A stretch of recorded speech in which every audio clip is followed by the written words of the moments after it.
நடக்கும் ஐயா. கண்ணன் இல்லாத கதையே கிடையாது. அதனால ஆய கண்ணன் அந்த கல்வன் வர வேண்டும். அயல்பாடி கல்வன் வர வேண்டும். பறந்துட்டோம் பாத்தீங்களா? அதனால இந்த கண்ணன் வந்தாதான் மீனவன் குலத்தில் இருக்கிறாரே என் தாயான வடக்குவா செல்வி சந்திரமாரி உச்சினி மாகாளி. அவளை எடுக்க வேண்டுமானால் அச்சுதன் வர வேண்டும்.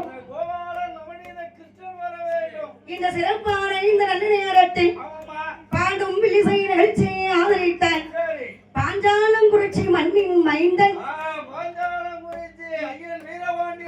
அதாவது சங்கரலிங்கம் பண்டாரம் அவர்கள் குடும்பத்தார்கள்.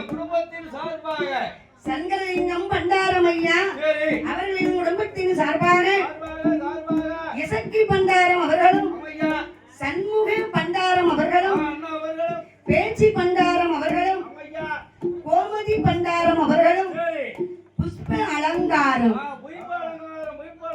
தேர அலங்கரிக்கணுமா வாங்க, அம்மனை அலங்கரிக்கணுமா வாங்க, பந்தல் அலங்கரிக்கணுமா, புஷ்ப அலங்காரத்துக்கு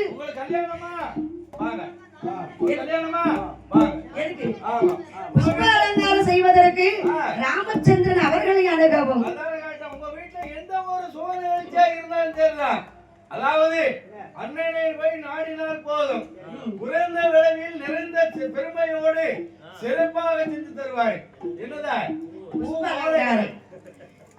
அலங்காரம், புஷ்ப அலங்காரம் உரிமையாளர் ராமச்சந்திரன் அவர்கள் தங்கை ரத்தினாலை நமக்கு 100 லட்சத்தை அள்ளி கொடுத்திருக்கிறார்கள் ஐயா.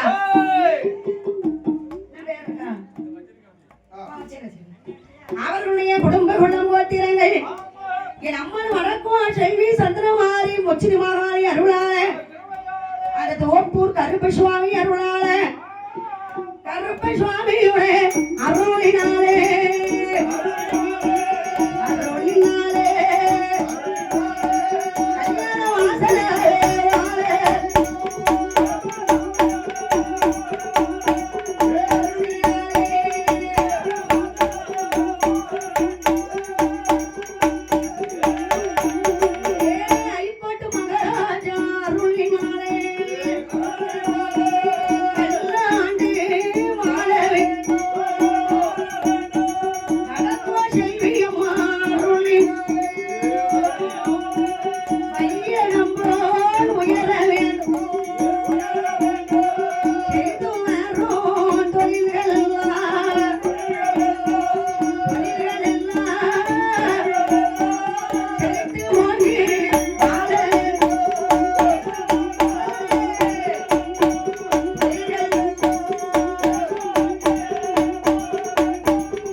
பார்வதிக்கு வாய்த்த அண்ணன் மாதிரி உலகத்துல யாருக்குமே அண்ணன் வாய்க்கல.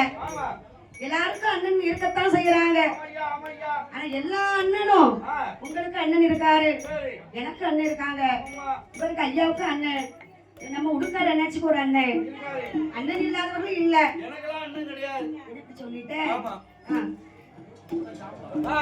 ஆமா, ஆயண்ணன் கோபால கண்ணனை எப்படி அழைக்கிறார் தெரியுமா?